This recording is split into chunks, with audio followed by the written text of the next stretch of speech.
Yo, there we are. Hey, what's good? With the microphone doing its little thing because the cable is right here and I'm using it in this capacity and it's hard to. You know what? I might be able to do a thing. Let me see if I do this real quick.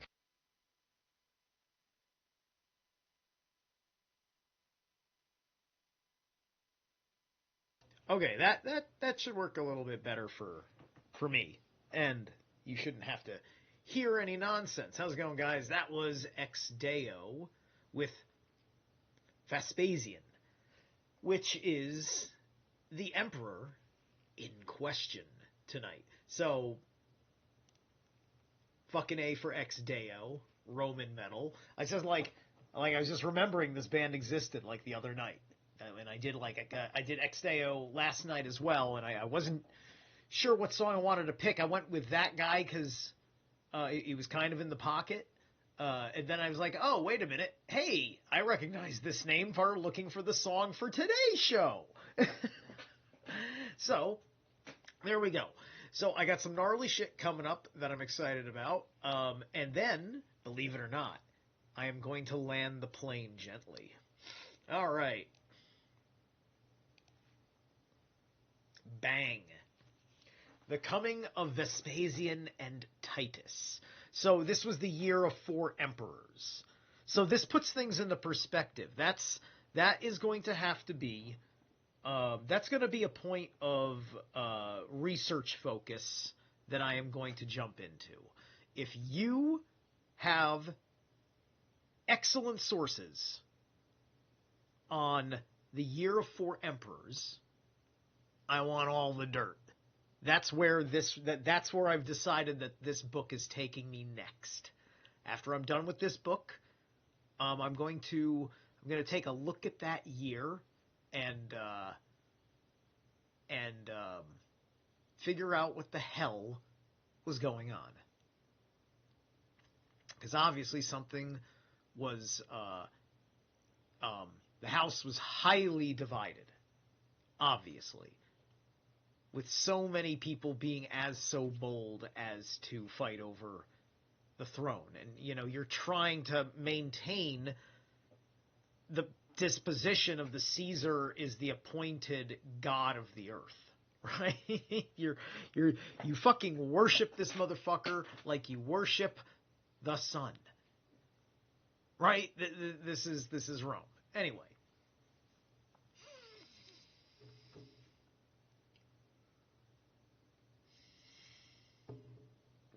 And by the way, the fascinating, I just finished Andor season 1, and I love that I finally got coaxed into watching this series, which this series thus far is the exception to my Disney Star Wars boycott. I do not watch anything after Rogue One. Rogue One is the cutoff, but Andor is the exception. And that's very interesting that these almost forceless, Jedi-less, except for the end of Rogue One, one of the best scenes ever fucking filmed. Just that was every Star Wars nerd, myself included, had a major erection the entire scene. No joke, documented fact of history. I'm not ashamed of it. It was a mass ritual. I was down for it. Right? This was us saying, thank you, Disney. We trust you. Then they gave us The Last Jedi, and I wanted to vomit. But what are you going to do? Wokeness. Right? It's what the fans desired. When Nero was informed of the reverses in Judea, he was naturally filled with consternation and alarm. And by the way, the point I was making is that you're looking at effectively atheism, right?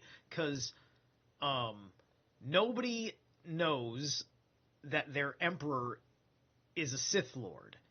He runs with the story of this affliction that is made a fact in episode 3, right? So he's the dark sorcerer who has removed magic from the world, and the Force is also, it's the force of your culture, it's the force of your self-expression, right? So, the Emperor is kind of like what happens when the Empire went Christian, right? And so you had like a legit like you had a legitly honest thing where you're worshiping the guy in charge. Here, it's like no, he's not the Christ. He's just the vicar. He's the custodian. He likes to send his son off to war while he eats tomatoes next to the throne. Right? This is right. Nobody's Denethor's never going to be good enough. It's all. Or no, I'm sorry. I mean Faramir. Faramir is never going to be good enough. Right? You're never going to be good enough for Rome's standards. Right? And so it's the corporate state, right? It's the corporate state in the orderly fashion. Anyway.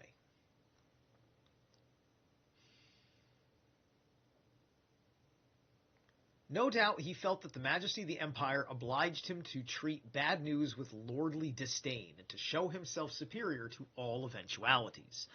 Nevertheless, the turmoil of his spirit was betrayed by his furrowed brow. He was wondering to whom he could entrust the East in its disturbed state, with responsibility for punishing the Jewish upheaval and preventing the spread of the infection to the surrounding nations. He found no one but Vespasian equal to the task and capable of undertaking a war on such a tremendous scale. Vespasian had been a soldier all his life and was now a veteran.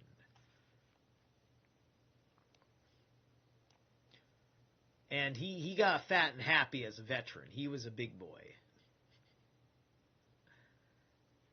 He was 57.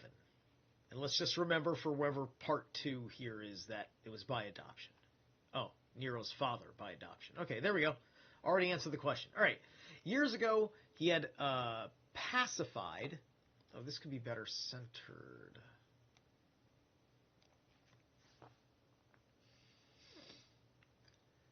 He had pacified the West and crushed the rebellion against Rome, which the Germans had provoked. All right, so obviously he must have been the best. If he fucked over our German boy, if he's the guy responsible for bringing germs to their knees, the propagators of the species, the germs, the germinators, if he was able to take out them, put them under his will,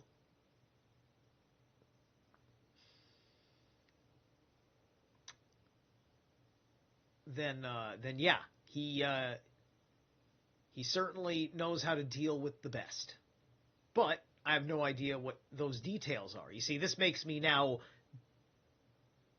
quadruple interested in walking down this historic path. Not a rabbit hole, a mountain. This is a mountain that I am climbing. A mountain of history. I will find its pinnacle, its point. There is a point to all these things. And that point is a breakthrough in enlightenment. And that's the purpose of these things that I do and share with you. So if the internet wasn't here, this is what I'd be doing with my spare time while not trying to be seen. Years ago, he had pacified the West and crushed the rebellion against Rome with the Germans. He had provoked by force of arms. He had added to the empire Britain, till then unknown, so enabling Nero's father by adoption, Claudius, who had not lifted a finger himself to celebrate a triumph.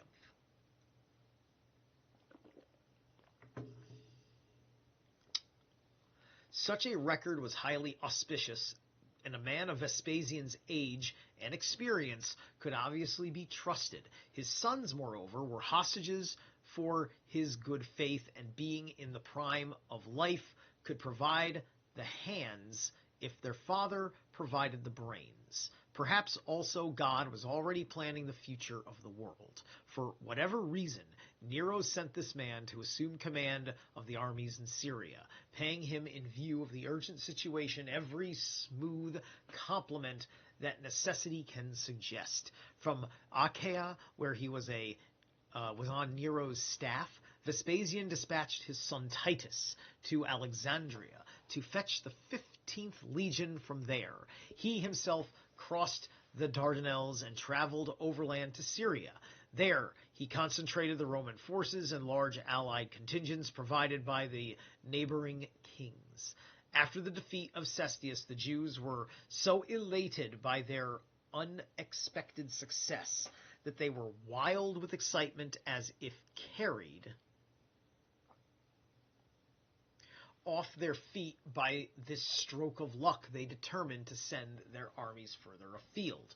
Without loss of time, all their most warlike elements joined forces and marched to Ascalon. This is an old town 60 miles from Jerusalem, though the Jews hated it so bitterly that when they made it the object of their first attack, it seemed much nearer than that. The expedition was led by 3 men of unequaled prowess and ability: Niger from Perea, Silas the Babylonian, and John the Essene. Ascalon was strongly fortified, but the defenders were miserably few. It was garrisoned by a cohort of foot and 1 troop of horse commanded by Antonius. I mean, in some ways, a lot of what Rome seems to be doing is that they just want to conquer them. Like, I don't think they want to wipe any of them out at all for reals. I mean, granted, they want to probably make... They want to have acquisition to all their slaves. Any slaves that the Germans had, any slaves that any of these guys have, are going to be on the ledger and an asset that can be seized as such, yada, yada, yada. But anyway, the Jews in their fury marched at a most unusual pace, and as if their starting point had been quite near, they suddenly appeared before the city. Antonius, however, had been well aware of their approach. One second, did I skip anything? Silas about John the Essene, Ascalon, cohort, troop of horse coming. No, I'm all right. All right, sorry. He led out his cavalry, and in utter disregard of the numbers of determination of the enemy, stood up manfully to their first onslaught and beat off an attack on the wall. When raw levies were confronted by veteran troops, infantry by cavalry, undisciplined individuals by regulars who fought as one, men with nondescript weapons by fully armed legionnaires, men guided by passion rather than reason, by men who instantly responded to every signal, the issue could never be in doubt. When once the front ranks of the attackers were broken, they were routed by the cavalry and collided with units pushing forward from behind to assault the wall. Thus, Jew fought Jew till the entire mass gave way before the cavalry charges and scattered all over the plain. This was very large and ideal for cavalry tactics, a fact which weighted the scales in favor of the Romans and led to frightful carnage on the Jewish side. For the fugitives were headed off and turned back, and when they were herded together in their flight, the horsemen charged right through and slaughtered them by the hundreds. Whichever way they turned, the Romans encircled them, group by group, and as they galloped round, struck them down with javelins that could not miss. In spite of their vast numbers, the Jews felt in their helpless state that they were terribly alone. The Romans were succeeding so wonderfully that they, as they were, they never doubted that they actually outnumbered the enemy. The Jews battled against their reverses, ashamed of their swift defeat and hoping for a change of fortune. The Romans relentlessly followed up their success, so the struggle continued till dusk, by which time 10,000 Jewish soldiers had fallen with 2 of their commanders, John and Silas. The survivors, wounded for the most part with the one general left. Niger fled to a little-known town in Idumea called Calis. Roman casualties in this encounter amounted to a few men wounded. So far from being broken-hearted by this fearful disaster, the Jews were stimulated by defeat to still greater determination, and disregarding the dead bodies at their feet, they were lured by their earlier successes to a second disaster. Without even waiting for their wounds to heal, they mustered all their forces, and with greater fury than before, and much greater numbers, tore back to Ascalon. But together with their inexperience and other military deficiencies, their old ill luck went with them. For Antonius laid ambushes in the passes, and taking no precautions, they fell into these traps. Before they could take up battle stations, they were encircled by the cavalry and again lost 8,000. The survivors all fled, including Niger, who during the flight gave many proofs of his heroism. In the end, the enemy pressure drove them into a strong fort in a village called Belzedek. Antonius and his men, to avoid wearing themselves out in an assault on this almost impregnable fort, or else leaving the enemy's heroic commander alive, lit a fire at the foot of the wall, and the fort was soon ablaze. The Romans then withdrew, satisfied that Niger had perished with it, and blissfully unaware that he had leapt down from the fort and escaped into a cave in the very center of the position. 3 days later, his friends were seeking his body in order to bury it, and were lamenting aloud when they heard a muffled voice. Niger emerged, and joy undreamed of filled every Jewish heart. Had not the providence of God preserved him to lead them into battle again? At Antioch, the capital of Syria, and by virtue of its size and prosperity, undoubtedly the third city of the Roman Empire, Vespasian had found King Agrippa, awaiting his arrival with the whole of his own army. He put himself at the head of all the available forces and advanced swiftly to Ptolemy. There he was met by the inhabitants of Sepphoris, the only people in Galilee who desired peace. With their own safety and Roman supremacy in mind, they already, before Vespasian arrived, given guarantees to Caesanius Gallus, received his assurances and admitted a garrison. Now they gave an enthusiastic reception to the supreme commander and pressed him to accept their help against their own countrymen. In response to their request, he allotted them, for the time being, a defensive force of horse and foot, adequate in his opinion to defeat any incursions the Jews might choose.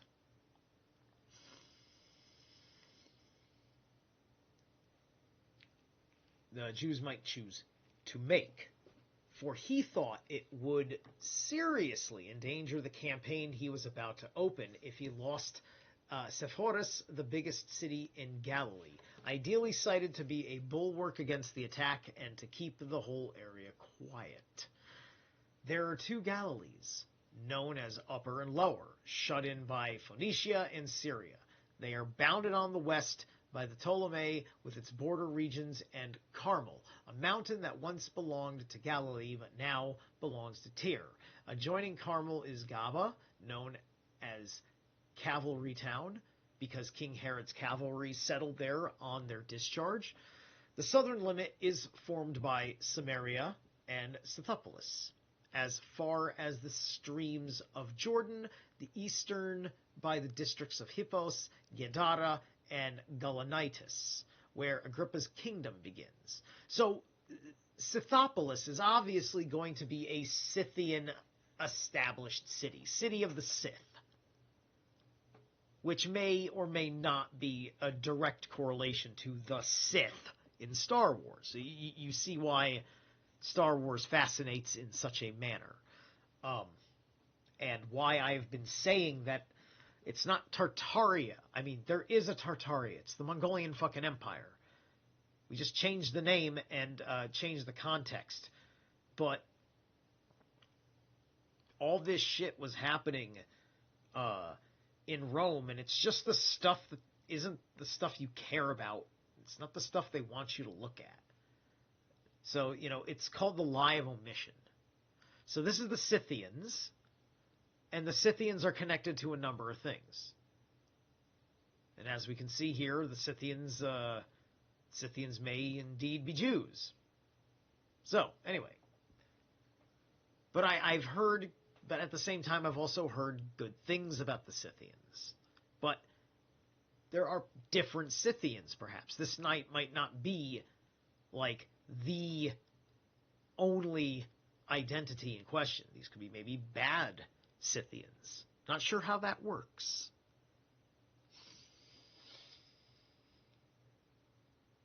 Beyond the northern frontier lie Tyre and the Tyrian lands. Lower Galilee stretches in the length from Tiberias to Zebulun, the neighbor of Ptolemy on the coast, in the breadth from the village of Zerilath in the Great Plain. Interesting that one's Zerilath, that it's got the X.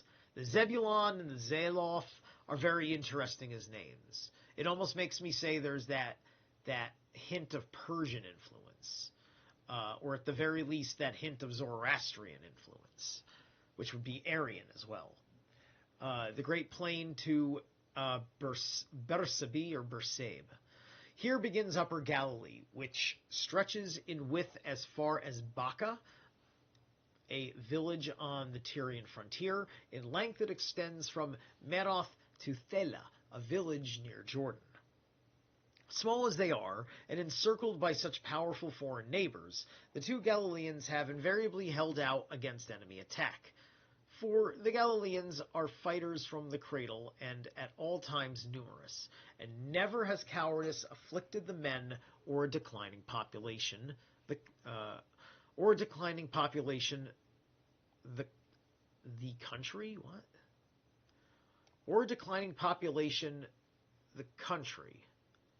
I think it meant declining population of the country. The whole area is excellent for crops or cattle and rich in forests of every kind, so that by its adaptability it invites even those least inclined to work on the land.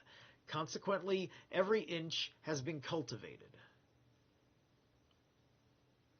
So that's very interesting. So it's not just rich in land, but the way the land is kind of it's agreeable. It's like this is how you farm here. Well, that ain't that bad. It's one of those that ain't that bad situations, so it works, right? Because obviously, food cultivation matters in a really hardcore way when you're only capable of locality. Consequently, every inch has been cultivated by the inhabitants, and not a corner goes to waste. It is thickly studded with towns, and thanks to the natural abundance, the innumerable villages are so densely populated that the smallest has more than 15,000 inhabitants. Then here's an annotation: are we to believe this? So what he's saying is that Josephus may be embellishing on the population. This makes a lot of sense, because I think that there's a lot of political games in the census that goes on, and I think that those political games in the census were destroyed in the period between 2020 and 2024. That is not me saying that this election was determined by the valid decision of the Electoral College in the way our Constitution explains it, but it does mean that some different rules were in play.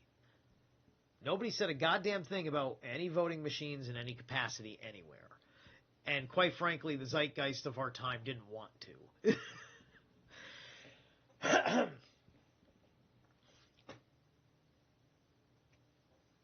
Pella, in breadth from Philadelphia to the Jordan. You got another annotation right at the top.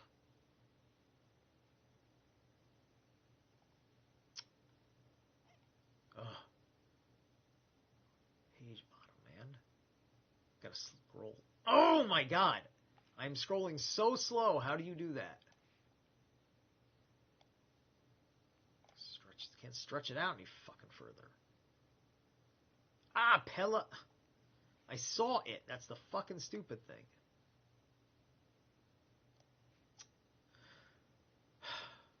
We will get to it at the bottom. Sorry. Try to remember what was said up here. Pella, just mentioned, forms the northern boundary. Jordan, the western. The southern limit is Moab, and on the east it shares a frontier with Arabia, Silbonitis, Philadelphia, and Gerasa. Samaria lies between Galilee and Judea, beginning at a village in the Great Plain called Guinea. It ends at the toparchy of Akrabatin. In character, it is exactly like Judea. Both are made up of hills and plains, with soil easily worked and amply repaying cultivation.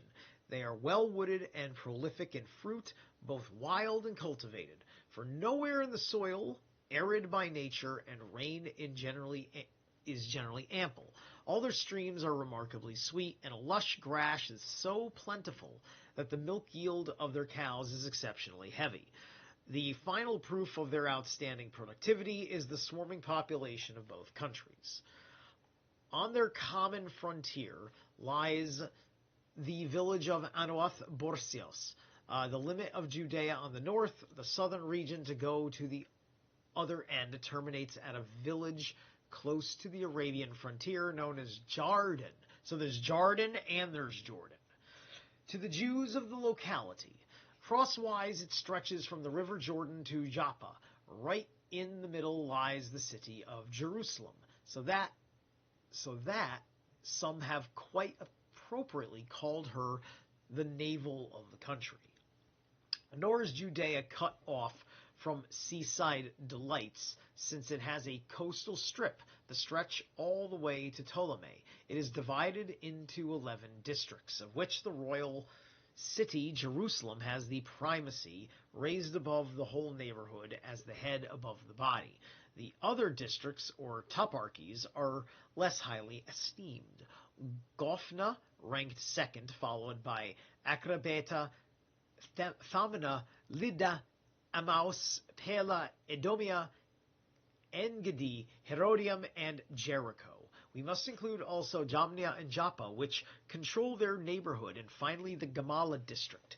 Batania and Trachonitis, though they are in Agrippa's dominion, these begin in Mount Lebanon and the sources of the Jordan, and in width stretch to Lake Tiberias, in length from a village called Arpha to Julius. The population is a mixture of Jews and Syrians. I tell you what, the Jews are probably lucky in not getting attacked very often by their neighbors, because they probably know that the goddamn Romans are trying to deal with all that, and they probably want to not deal with the Romans yet, because they're not ready to take on the Romans after they've gone ambitious and grabbed some Jewish land. That's what I probably would imagine is the reality of this situation. The foregoing must serve as the briefest possible description of Judea and its neighbors. The support that Vespasian sent to Sepphoris consists of 1,000 horse and 6,000 foot, commanded by the tribune Placidus. After camping in the Great Plain, the force divided, the foot moving into the city as a garrison, and the horse remained encamped outside. Both arms made a series of sorties, overrunning the whole district and doing. Then it says here, Pella and Philadelphia were outside the frontiers of Perea in Decapolis. Now let me see,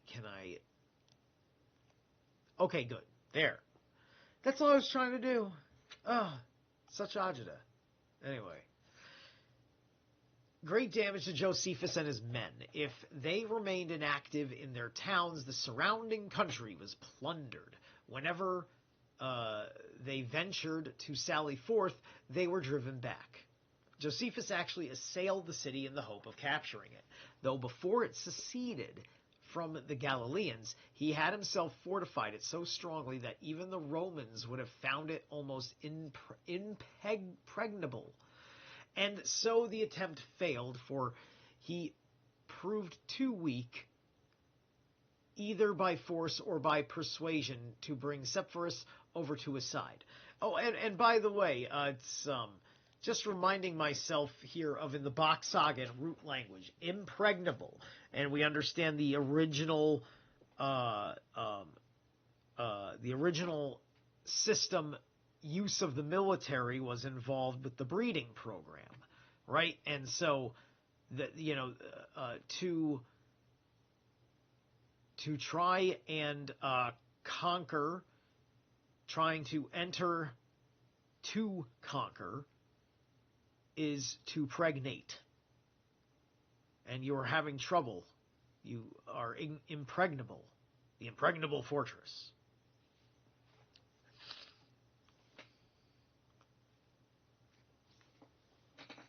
Moreover, he provoked more rigorous attacks on his country. Night and day, in retaliation for his attempt, the Romans ceaselessly ravaged the plains and plundered the villagers' belongings, killing everyone fit to bear arms and enslaving those who could not resist. From one end of Galilee to the other, there was an orgy of fire and bloodshed. No horror, no calamity was spared. The only safety for the fugitive inhabitants was in the towns which Josephus had fortified. Titus, meanwhile, had sailed from Achaia to Alexandria in less time than is usual for a winter crossing. There he took over the force for which he had been sent, and marching at a great pace, quickly reached Ptolemy. There he found his father, and to the 2 legions that accompanied him, the world-famous 5th and 10th, he united his own 15th. See, I think part of what the Romans are up about, which this is what all empires are up about, right? One kingdom looks at all these other kingdoms. They're all fighting each other. It's making you at your borders very nervous. And it's all the same to everybody anyway. Right? Everything was, this was all very honest, very brutal, very horrible, but very direct and honest, because it was the age of Aries, or at least this is actually kind of in the age of Pisces at this point, because if we're post Herod,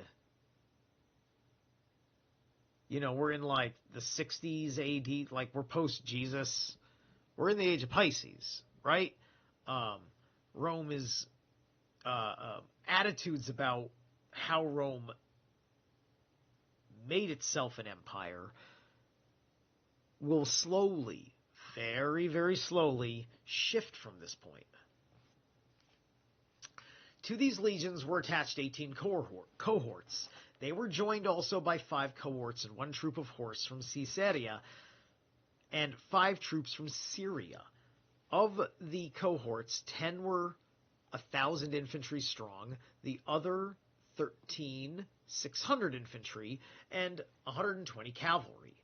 A large allied contingent was also contributed by the kings. Antiochus, Agrippa, and Somus are providing 2,000 unmounted bowmen and 1,000 horse, while the Arab Malchus sent 1,000 horse as well as 5,000 foot, most of them bowmen. Thus the whole force, cavalry and infantry, including the men contributed by the kings, totaled 60,000. All right, let's check this annotation.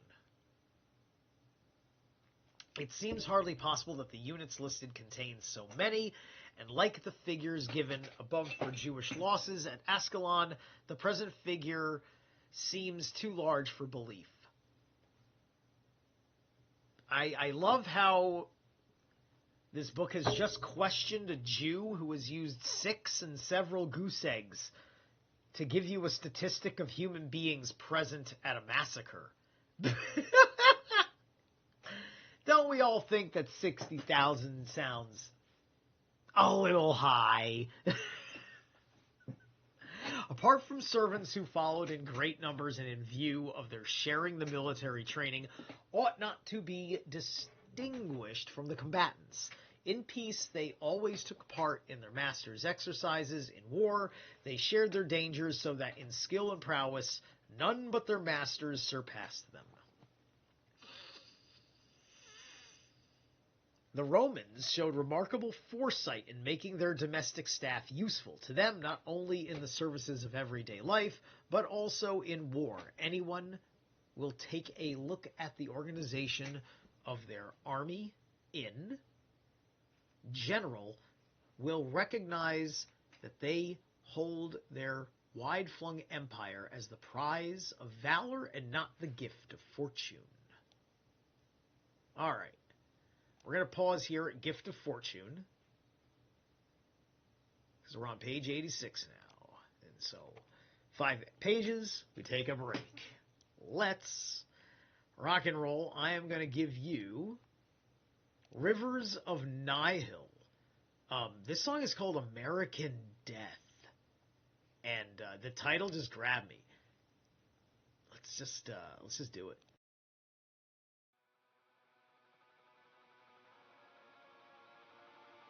We came, we saw, and died.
Yeah.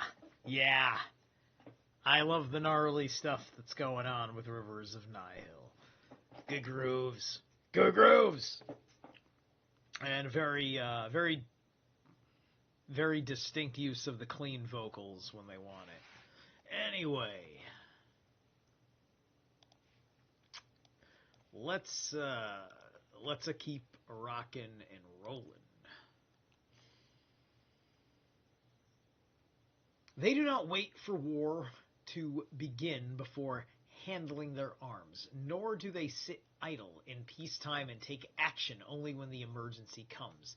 But as if born already armed, they never have a truce from training or wait for war to be declared. Their battle drills are no different from the real thing. Every man works as hard as his daily training, as if he was on active service. That is why they stand up so easily to the strain of battle. No indiscipline dislodges them from their regular formation. So like these guys already got like a warrior culture in them, right? Or at least an athletic culture that translates well in these practices, and they're grown men that understand that they're maybe going to die and things like that, right? Like this is like that good, reliable soldier material. Like these are like, these are like Romans will be like, good, put them on the front line and they can die for us first. Right? It's that kind of thing. That's awesome. We got assets. We less Romans will die. Or this is what Rome does. Anyway, no panic incapacitates them. No toil wears them out, so that victory over men not so trained follows as a matter of course. It would not be far from the truth to call their drills bloodless battles, their battles bloody drills. They never give the enemy a chance to catch them off their guard, for whenever they invade hostile territory, they rigidly refuse battle till they have fortified their camp. This they do not construct haphazard or unevenly, nor do they tackle the job with all their manpower or without organized squads. So like these guys are cool. Like they know how to fortify, they know how to build fortifications on the quick and in the long run, and yeah, like these guys probably deal with probably less shit during all of this chaos that we've read about. These guys probably dealt with like the least amount of it because, like the Romans, they're fucking on point. They probably look at the situation with practicality and say, man, the motherfucking Romans, we better, make sure we're up to fucking par. Our God will never forgive us if we aren't. Let's live up to some fucking standards of the divine. Okay.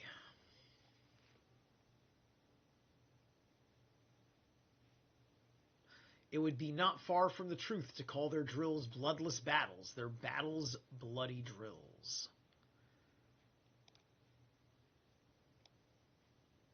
Yeah. That makes, we all know what that's talking about, right? The book did not annotate and say that he was embellishing on this. So this is his choice of words. He's, it's more making a point than trying to propagate, I think. But that doesn't mean that there isn't propaganda in it. They never give the enemy a chance to catch them off their guard, for whenever they invade hostile territory, they... Oh, I'm sorry. Look at me. Not in the right spot. Fortified their camp. This they do not construct or unevenly. Sorry. If the ground is uneven, it is thoroughly leveled, and then the site is marked out as a rectangle. To this end, the army is followed by the large number of engineers with all the tools needed for building. The inside is divided up ready for the huts. From the outside, the perimeter looks like a wall and is emptied with towers evenly spaced. So like they'll build a fucking they'll build like a hard fort this way in record time. They probably have like an Amish work ethic. They probably build it like the Amish. $1,000,000. They figured out a way to, like, many hands, light work, boom. For this end, the army is followed by a large number of engineers with all the tools needed for building. The inside is divided up, ready for the huts. From outside the perimeter, looks like a wall and is equipped with towers evenly spaced in the gaps between the towers. They mount quick loaders, catapults, stone throwers, and every type of ordnance. All ready to be discharged. 4 gates are constructed, 1 in each length of wall, practicable by the entry of baggage animals and wide enough for armed sorties, if called for. I like this. Like, the way he's describing this, I'm just thinking of, like, me, like, building a base in, like, StarCraft or something like that. The camp is divided up by streets accurately marked out. In the middle are erected the officers' huts, and in the middle of these, the commander's headquarters. So there's a hut, and then there's a headquarter in the hut. Like, yeah. So anyway, which resembles a shrine. It all seems like a mushroom town, with marketplace, workmen's quarters, and orderly rooms where junior and senior officers can settle disputes as they arise. Let me tell you something. Last year, when I first started with this staffing agency, I was impressed by how like, in the course of a week, they built this event stage. They built the stage. They built this whole, like, mini city out of the whole thing, with the fencing going around the perimeter, the porta potties system, even some showers, and all the other, like, mobile stations that were set up, and all the power gridding that had to go on and things like that. And they said that several designs used for these events are used by the military. Like, the porta potty system was adopted from military barracks. That also that means that likely it was inspired by the logistics efforts of people like Dick Cheney when he was part of was it Halliburton? Dick Cheney's company that was all about logistics, and they were like the logistics contractor for the military, right?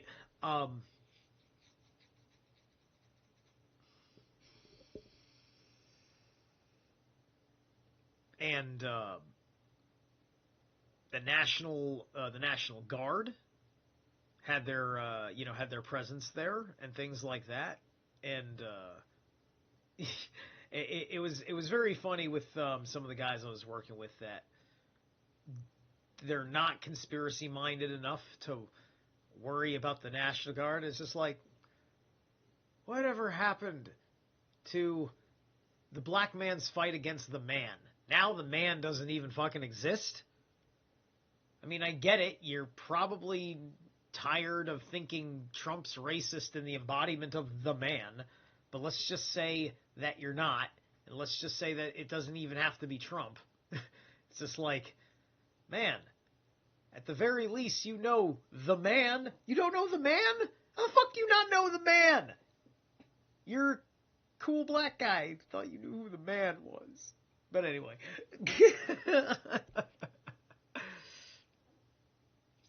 The erection of the router wall and the buildings inside is accomplished faster than thought. Thanks to the number and skills of the workers, if necessary, a ditch is dug all around, 6 feet deep and the same width. The fortifications completed, the men go to their quarters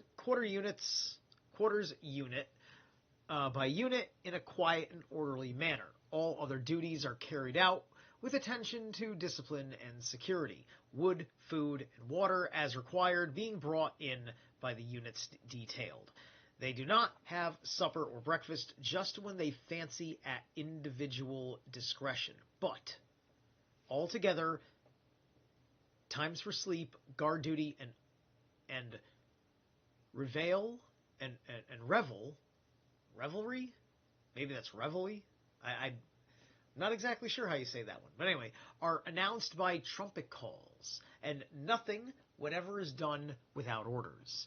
At stand to the private soldiers, reports by unit to their centurions. The centurions go to their tribunes to salute them, and the tribunes accompany all their superior officers to headquarters, where the commander-in-chief, in accordance with routine, gives them the password and other orders to communicate to their subordinates. They act in the same orderly way on the battlefield, changing direction promptly as required, and whether attacking or retreating, move as one man. When camp is to be struck, the trumpet sounds, and every man springs to his duty. Following this signal, huts are instantly dismantled and all preparations made for departure. The trumpet then sounds, stand by to march. At once they load the mules and wagons with the baggage and their places like runners, lined up and hardly able to wait for the starter's signal. Then they fire the camp, which they can easily reconstruct if required, and which might someday be useful to the enemy. For the third time, the trumpets give the same signal for departure, to urge on those who, for any reason, have been loitering so that not a man may be missing from this place. Then the announcer, standing on the right of the Supreme Commander, asks 3 times in their native language whether they are ready for war. They 3 times shout loudly and with enthusiasm, "Ready!" hardly waiting for the question, and filled with a kind of martial fervor, raise their right arms as they shout. Then they step off, all marching slightly and in good order as on active service, every man keeping his place in the column. Really? They raise up their right hand? You don't say! There's Jews? There are Jews. There are Jews in the Jewish war that are ready for war, all lined up, ready to go, orderly as all fuck, and yeah, they're ready. Yeah, they're fucking ready. They're fucking ready to go. Wow. Isn't that a coinky-dink? All right. This is why history is important, folks. Loxism, motherfuckers. Don't let it conquer you. All right.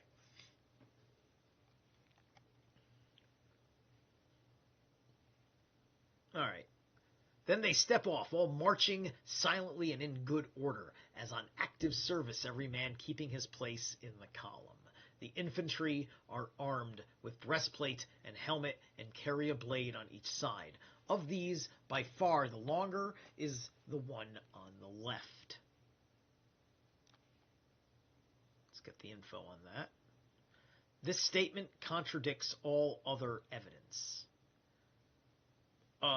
Okay. In what way? This is a long statement. Like, just this part? Let's just say it's just this part. Of these, by far, the longer is the one on the left.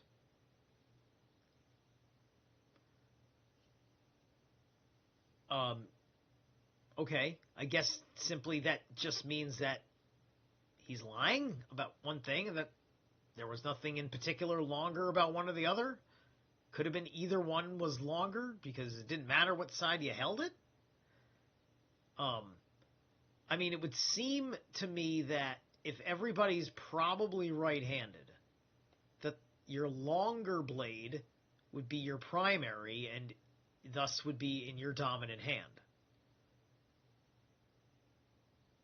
So, it does seem a little bit backwards. Maybe Josephus got his left and his right confused, like a lot of people, because that seems like that's such a minor detail.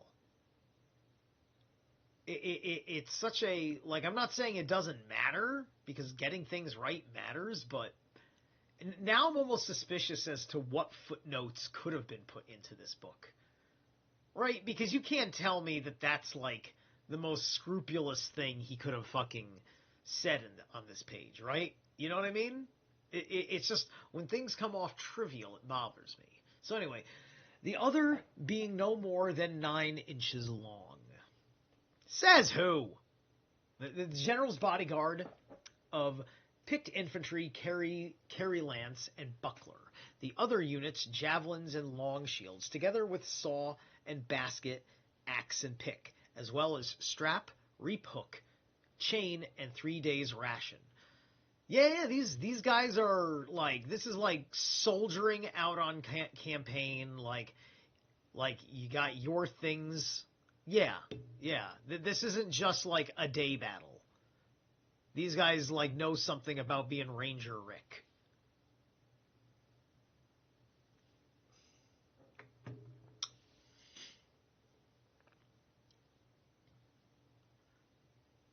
So that there is not much difference between foot soldier and a pack mule.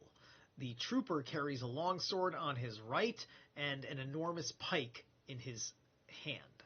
A shield slanted across his horse's flank, and in a quiver slung alongside 3 or more darts,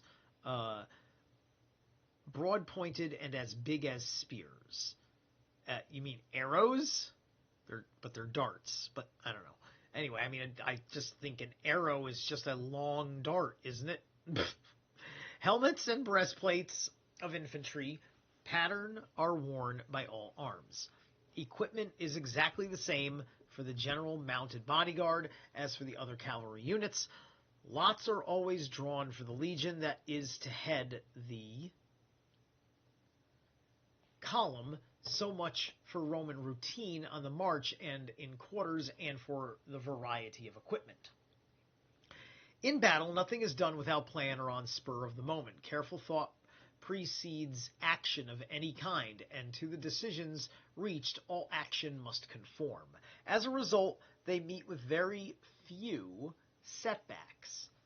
And if anything goes wrong, the setbacks are easily canceled out.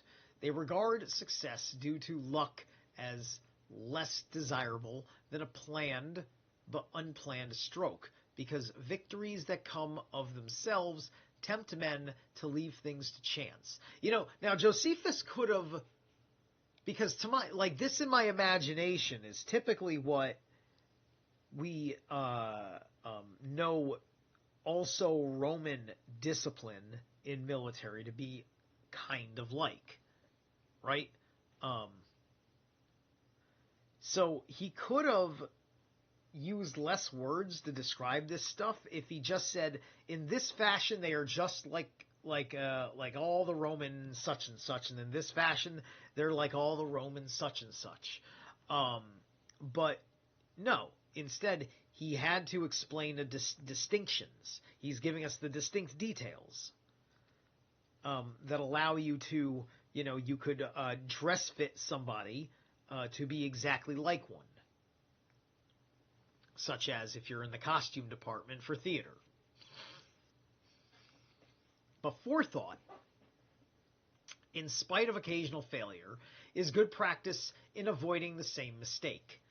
And, this is, as it said in the Norse Eddas, the consort, the betrothed consort, not the bog witch, of Loki, is Sigyn.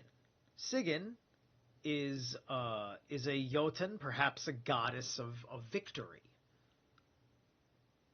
And so we had a lot of concepts of luck involved with our concept of victory, right? And so perhaps in a way, what is to be thought is that if we can please the Lady Victory by her, we needn't worry about Loki against us, because we don't know if Loki will be for us or against us in this battle, and why. Anyway, good things that come of themselves bring no credit to the recipient, but unfortunate accidents that upset calculations have at least this comfort in them, that plans were properly laid. Military exercises give the Roman soldiers not only tough bodies, but determined spirits too. Training methods are partly based on fear, for military law demands the death penalty, not only for leaving a post, but even for trivial misdemeanors, and the generals inspire more fear than the law, since by rewarding good soldiers they avoid seeming harsh towards the men they punish. So complete is their submission to their superiors that in peace they are credit in Rome, and in the field the whole army is a single body, so knit together is a body. So knit together are their ranks, so flexible their maneuvers, so ready their ears for orders, their eyes for signals, their hands for the task to be done. Thus it is that they are as quick to act as they are slow to give way, and never was there an engagement in which they were worsted by numbers, tactical skill, or unfavorable ground, or even by fortune, which is less within their grasp than a victory.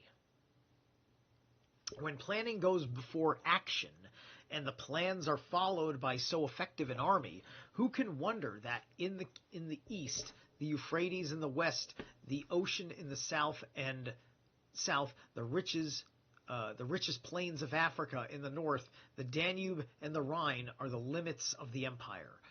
One might say with truth that the conquests are less remarkable than the conquerors.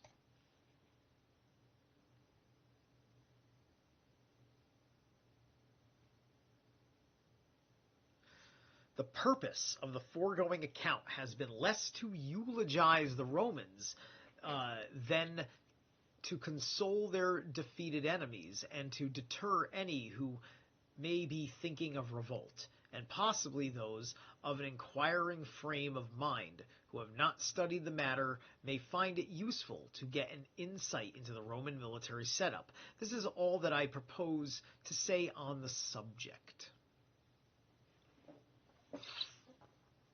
While Vespasian, with his son Titus, spent some time in Ptolemy organizing his forces, Placidus swept through Galilee, destroying great numbers of men who fell into his hands, these being the feebler members of the Galilean community and the faint-hearted. Then, seeing that the warlike spirit regularly took shelter in the towns that Josephus had fortified, he had set out to attack the strongest of them, Jotapata, in the expectation that it would easily fall to a surprise assault. This would establish his reputation with his superiors and greatly improve their chances in the coming campaign, for the other towns would take fright and surrender once the most powerful had gone. But his hopes were completely dashed as he approached Jotapata. The citizens saw him in good time and laid an ambush before the town. Then they pounced upon the unsuspecting Romans with superior numbers, ready for the battle and eager to ward off the danger that menaced their homes, their wives and their children. They routed them at once. Many Romans were wounded, but only 7 killed. Thanks to the orderliness of their retreat, the superficial nature of their wounds, their bodies being completely protected, and the fact that the Jews launched their missiles at long range, dared not, without armor, close with heavy infantry, Jewish casualties did not exceed 3 killed and a handful wounded. So Placidus decided that to attack the town was beyond his strength and took to his heels. So it was something where they were able to push them back, did a minor amount of damage, had a couple of losses on their side, but they won doing it this way. Vespasian, eager to invade Galilee himself, set out from Ptolemy with his army, arranged in the usual Roman marching order. The light-armed auxiliaries and bowmen formed the vanguard, with orders to repel sudden enemy rushes and reconnoitre woods suspected of concealing ambushes. Maybe he meant reconnaissance, the woods? I would say he meant reconnaissance.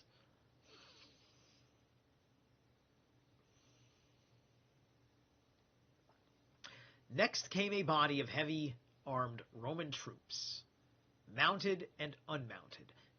These were followed by 10 men from every century carrying, beside their own kit, the instruments for marking out the campsite.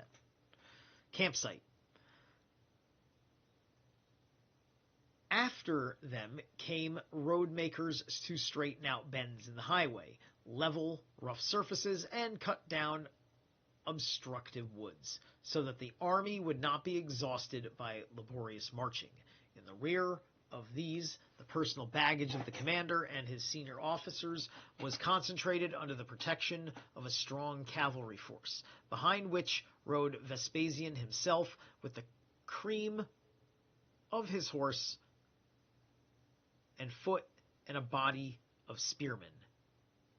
With the cream of his horse?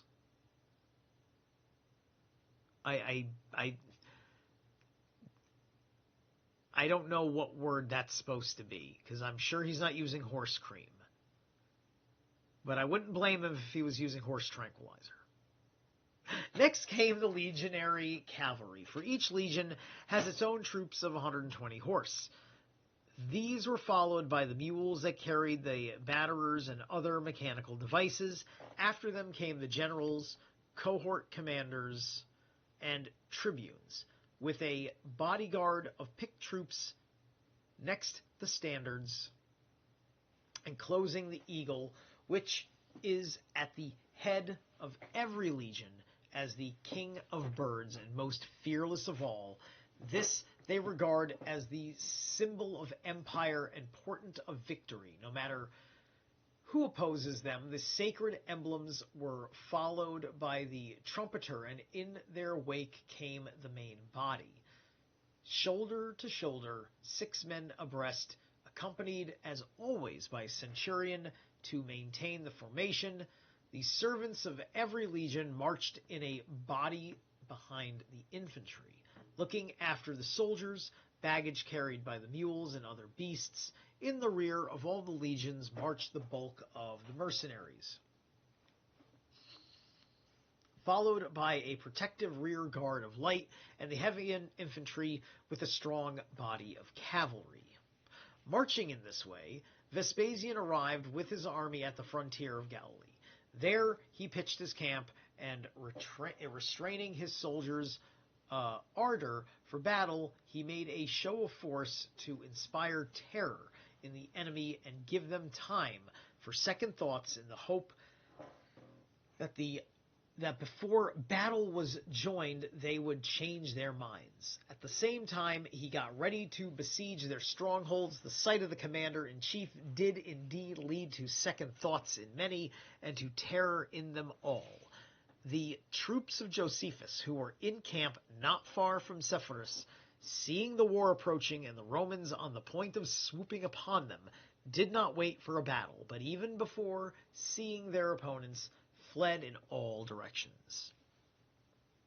Left behind with a handful of men, Josephus saw that he had not a force capable of stopping the enemy, that the morale of the Jews had collapsed, and that if they could get the Romans to trust them, the majority would be only too pleased to ask for terms. He already saw disaster looming ahead, but for the time being he decided to keep as far away as possible from danger, and with those who had stuck to him sought shelter in Tiberias. Vespasian descended on Gabara, and finding it almost without defenders, took it at the first assault. He marched into the town and put to the sword all except small children, the Romans showing mercy to neither young nor old through hatred of the nation and the memory of the way they had treated Cestius. He burnt down not only the town itself, but all the hamlets, the villages around. Some of these he found completely abandoned, and from others he carried off all the occupants and slaves. Josephus, by his hurried arrival, produced panic in the city. He had chosen as a refuge the people of Tiberias, concluded that if he had not completely written off the war, he would never have taken to flight. in this, they were perfectly right about his opinion. And we're going to pause right there because we're on 191 now. So we're going to take the last break of the show.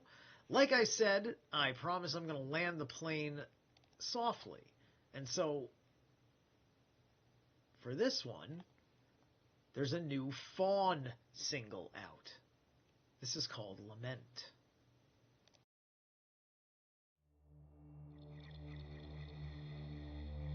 This a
night, every night and all.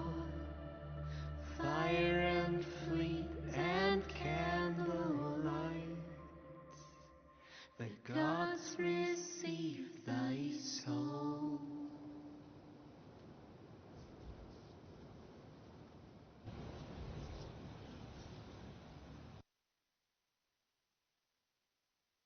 That's Lament.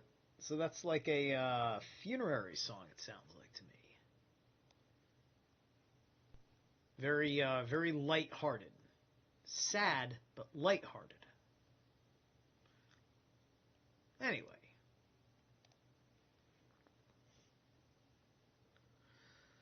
Let's go for it. We got 5 pages left.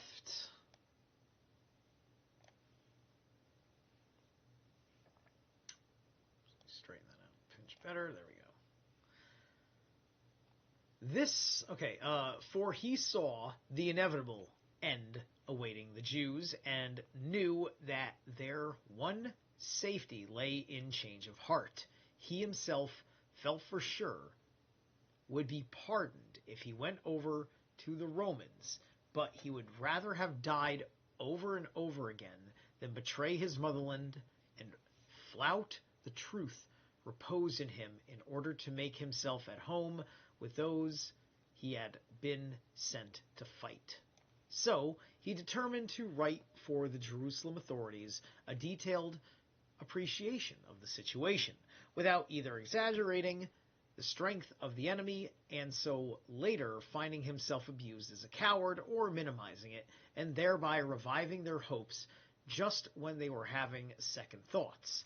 He suggested that if they were ready to sue for terms, they should write back at once if they were determined to fight the Romans. They must send him adequate forces. Having set down these proposals, he dispatched the letter to Jerusalem by express messengers. Vespasian was eager to destroy Jotapata, for he was informed that the biggest number of the enemy had taken refuge there, and that in addition it was a strong base for their activities. He therefore sent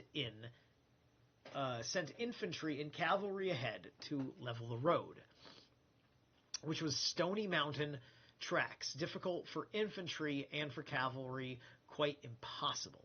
They took only 4 days to complete their task, opening a broad highway for the army. On the 15th day, the 21st of Artemisios, Josephus left Tiberias and slipped into Jotapata, in time awakening new courage in the sinking hearts of the Jews. Vespasian heard the good news of his arrival from a deserter who urged him to attack the city with all speed, for when it submitted, all Judea would submit, provided Josephus fell into his hands. Vespasian seized on this news as a most marvelous piece of luck. It must be by divine providence that the man who was considered the most able of his enemies had put his own head in the noose. Without losing a moment, he sent 1,000 horsemen under Placidus and Decurion Abutius, a man with a reputation for energy and ability, with orders to put a ring round the town and prevent the secret escape of Josephus. Next day, the general himself followed with his entire force. After marching till dusk, arrived before Jotapata. He led the army to the north of the town and pitched his camp on rising ground 3/4 of a mile from the walls, trying to make himself as conspicuous as possible in order to demoralize the enemy. So here we're at that point of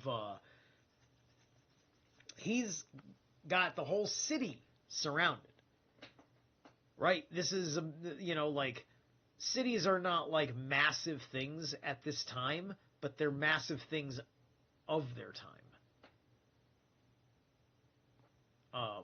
Right? And so the army, which was a massive thing of its time, right?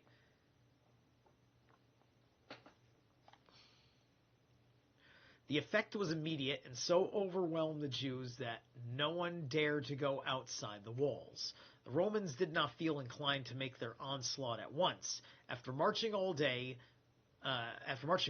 but they put a double line of infantry around the town, stationing a third line outside them, formed from the cavalry, so blocking all the enemy's means to aggress. Thus, robbed of all hope of escape, the Jews were stimulated to deeds of daring. For in war there is nothing like necessity to rouse the fighting spirit. So yeah, this is the irony of, like, the Jews are having a Walls of Jericho moment, and they're the ones behind the walls that are about to be destroyed that were protecting them. Next morning, the onslaught began. The first Jews stood their ground, remaining where they were encamped before the wall opposite the Romans. So Vespasian brought up against them his bowmen and slingers and all who were equipped with long-range weapons. with instructions to keep up a barrage while he himself with the infantry pushed up the slope where the wall was easy to surmount. Then Josephus, seeing disaster, threatened the city, made a vigorous sortie at the head of the whole Jewish garrison. Falling in a body on the Romans, they drove them back from the wall, performing many remarkable deeds of prowess and daring. However, the enemy's losses were equaled by their own. The Jews were spurred on by the hopelessness of their situation, the Romans just as effectively by a sense of shame. One side was armed with experience as well as prowess. The other had no weapon but admiral courage, no captain but blind fury. All day long they were locked in battle till night parted them. Roman casualties were very heavy and included 13 killed. On the Jewish side, the dead numbered 17 and the wounded 600. Now what? Now what with 600? Dubious? It's a dubious number, isn't it? Surely an incredible proportion? Is every time this guy's going to use a 6 and goose eggs, this guy's going to question it? Is he just trying to tell us something? Because that's good on him. I'll take the hint. I'll take the hint that he might have been one of the guys trying to warn us, right? On the next day, the Romans attacked again, and the Jews, sallying out against them, met their advance with greatly increased determination. Emboldened by their surprisingly effective resistance on the previous day, but they found the Romans too more aggressive than before, for shame put them into a blazing passion, and they considered a failure to win quickly equivalent to a defeat. For 5 days the Romans' attacks were incessant, and the sallies of the defenders and their fighting on the walls grew more and more determined. Right, so like the Romans are literally toying with them because they want to have a good fight. Like, you see this all the fucking time in like anime, which is why like in Dragon Ball it's just like Frieza just doesn't go straight to his fucking third form. He makes you fight through two of his prior evolutionary forms. Right? Anyway, the Jews were not dismayed by the strength of the enemy, nor the Romans put off by the difficulty of capturing the town. Jotapata is almost entirely perched on a precipice, cut off on 3 sides by ravines of such extraordinary depth that when people look down into them, their sight cannot reach the bottom. The only access is from the north, where the town is built, up to the lowest slope of the mountain. This slope Josephus had included when he built the walls so that the enemy could not occupy the ridge which commanded the town. This a ring of heights screened so effectively that until a man was actually inside, it could not be seen at all. Suddenly, she were the bastions of Hold on a second. I can't say. I have a little box here in my... Oh, I can move this thing? Let's see. If I put this down here, it'll be less annoying. Stay there. Such were the bastions of Jotapata. Vespasian was not going to be defeated either by the natural strength of the place or by the daring resistance of the Jews. He determined to prosecute the siege more vigorously and called a meeting of senior officers to plan the assault. It was resolved to build the platform against the approachable section of the wall. So Vespasian sent out the whole army to collect material. The heights around the town were stripped of their trees, and along with the timber a mountain of stones was piled up. Then a shelter from missiles descending from above, a second party erected a line of hurdles supported by uprights and constructed the platform under their shelter. Bombardment from the walls causing few, if any, casualties. A third party tore up the hillocks nearby and kept up a constant supply of earth to the builders. Thus, with the men working in 3 groups, nobody was idle. Meanwhile, the Jews launched great rocks from the walls on the enemy's screens together with every kind of missile. Even when they failed to reach their mark, the noise was frightful and hindered the work. Vespasian next set up his projectile throwers in a ring, 106 engines in all, and gave instructions to bombard the men on the wall.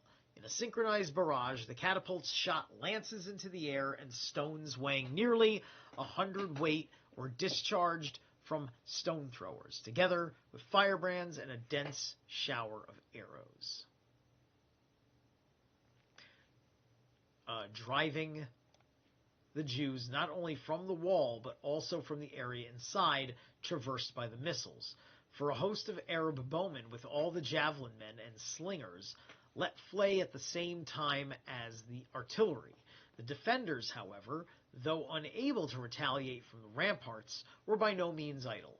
They made swift sallies in company strength guerrilla fashion, tore away the screens that sheltered the working party, and assailed them in their unprotected state, and whenever the Romans retired, they broke up the platform and set light to the uprights and hurdles. This continued until Vespasian realized that the lack of continuity in the earthworks was the cause of the trouble, since the gaps provided the Jews with an avenue of attack. He then linked the screens together and at the same time concentrated his forces, bringing to an end the Jewish penetrations. As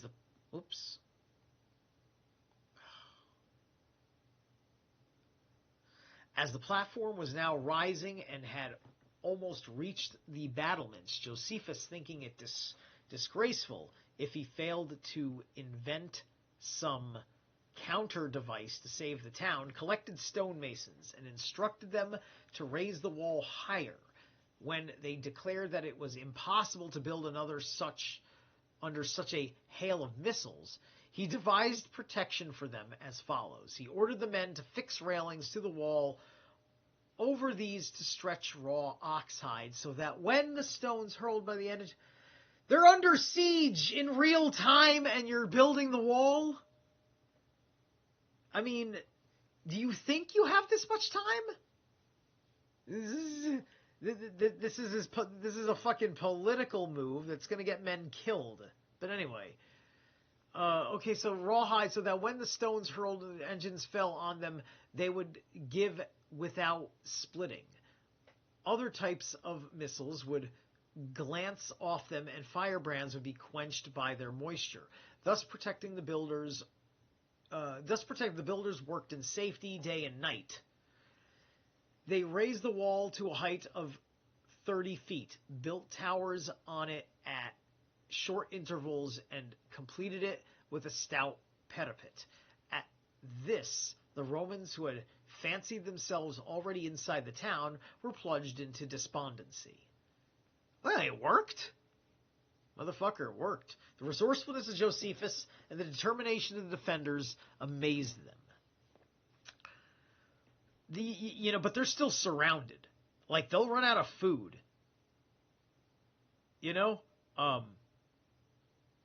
This is straight up. I don't see how Vespasian actually loses, per se.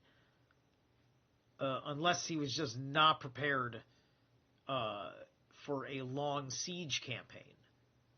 This is like a low-cost, long siege campaign. Because eventually they're going to fucking starve. But anyway. Vespasian was exacerbated both by the cleverness of the stratagem and by the fearlessness of the townsmen, who, encouraged by the new fortifications, resumed their night sorties against the Romans, and in the daytime engaged them at company strength. Every device of guerrilla war was wrought into play. Everything in their path was plundered, and the rest of the besiegers' works were set on fire. At length, Vespasian recalled his troops from battle and determined to blockade the town till starvation forced it to surrender, for the defenders would either be compelled by lack of provisions to beg for mercy, or if they held out to the bitter end would die of starvation. He was confident that he would overwhelm them much more easily on the battlefield if he waited a while and made a fresh onslaught when they were exhausted. He therefore ordered watch to be kept on the sally ports. Inside, there was plenty of corn and other necessities except salt, but the water supply was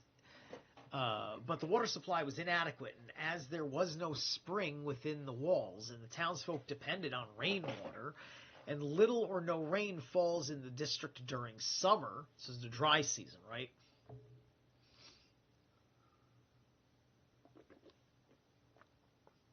As it was at that season that the siege took place, they were terribly despondent at the prospect of having nothing to drink, and fretting already as if the water supply had failed completely, for Josephus, seeing that the town had all other necessities in abundance, and that morale was high, and wishing to pin down the besiegers longer than they expected, had rationed his men's drink from the beginning. They, however, found this husbanding of resources harder to bear than actual shortage. Unable to please themselves, they felt the craving the more acutely, and as if they had already reached the last degree of thirst, they began to flag. Their conditions could not be hidden from the Romans. So wait a minute. Because he was rationing the alcohol, the men are getting unnerved because they're getting rationed alcohol. From the rising ground, they looked over the wall and saw the Jews collecting in one spot to receive their water ration. So they made this spot the target for their quick loaders, causing very heavy losses. Vespasian hoped that before long the tanks would be empty and the surrender of the town would inevitably follow. But Josephus, determined to shatter this hope, ordered numbers of men to soak their outer garments and hang them round the battlements, so that the whole wall suddenly ran with water. The result was despondency and consternation in the Roman ranks. When they saw such a quantity of water thrown away in jest by men who were thought to have nothing to drink, the commander-in-chief himself despaired of capturing the town, though shortage, and reverted to armed onslaught. Oh. Wait a minute, I thought he was just doing armed onslaught. Nothing could have pleased the Jews better, for they had long despaired for saving the town of themselves, and dreaded hunger and thirst far more than death in battle.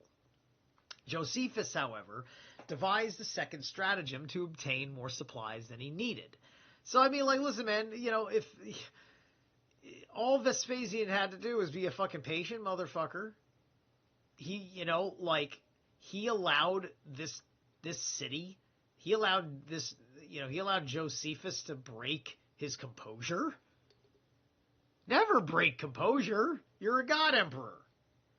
Josephus, however, devised a second stratagem to obtain more supplies than he needed. Down a gully well nigh impassable, and consequently overlooked by the Roman guards, and along the western portion of the valley, he sent out messengers who delivered letters to Jews outside, with whom he wished to make contact, and brought back their answers. He had a good spy network.